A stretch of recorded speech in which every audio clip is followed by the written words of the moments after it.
ഭയങ്കര ശക്തമായ മഴ പെയ്യുകയാണ് എന്ന് പറയാൻ നമുക്ക് it is raining cats and dogs. പട്ടിയും പൂച്ചയൊക്കെ വീഴുന്നു എന്നല്ല, ഒരു നല്ലൊരു ഫ്രേസ് ആണത്. സോ ആരെങ്കിലും എങ്ങനെയുണ്ട് അവിടുത്തെ മഴ എന്ന് ചോദിച്ചാൽ ശക്തമായ മഴ, ഇറ്റ് ഈസ് ഹെവിലി റെയിനിങ് എന്ന് പറയുന്നതിന് പകരം you can say it's raining cats and dogs. നമുക്ക് എല്ലാവർക്കും മഴ ഭയങ്കര ഇഷ്ടമാണല്ലേ? മഴ വരുന്നു അല്ലെങ്കിൽ മഴ പെയ്യുന്നു നമ്മൾ എങ്ങനെ പറയും? It is raining. അതിന് പകരം നമുക്ക് കുറച്ച് വാക്കുകൾ ഉപയോഗിച്ചാലോ? So let's learn some new words. Drizzle, ചെറിയ ചാറ്റൽ മഴ. ഷവർ, പെട്ടെന്നുണ്ടാകുന്നൊരു മഴ, പക്ഷെ കുറച്ച് പതിയെ പെയ്യുന്ന മഴ.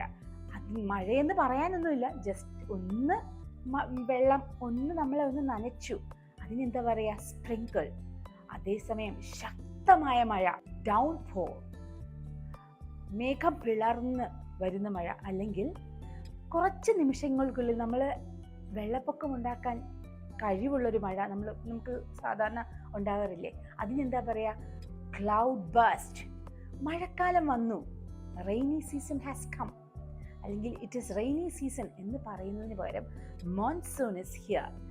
മഴയത്തൊന്ന് നനഞ്ഞാൽ എങ്ങനെയാ? ഐ ഗോട്ട് വെറ്റ് അല്ലേ? എല്ലാവർക്കും മഴ നനയാൻ ഇഷ്ടമാണ്. ഐ ഗോട്ട് വെറ്റ്, നനഞ്ഞു എന്നെങ്ങനെ പറയും? ഡ്രെഞ്ച്ഡ്. പറഞ്ഞേ, ഡ്രെഞ്ച്ഡ്, വെറ്റ്, സോക്ഡ്, നനഞ്ഞ് കുതിർന്നു, സോഗി, കുഴഞ്ഞ്. ഇറ്റ് ഇസും ഐ ഗോട്ടും വെച്ചിട്ട് നമുക്ക് മഴയെ പറ്റി പറയാം. There is heavy downpour. It is drizzling here. It was just a shower. It was just a sprinkle. It was not a heavy rain. It was heavy downpour. It was a cloud burst here. It's monsoon. Monsoon is here. I got drenched in the rain. I got wet. I got soaked.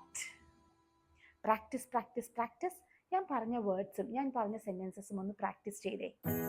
Oh, it is going to rain cats and dogs here. Let me grab my umbrella.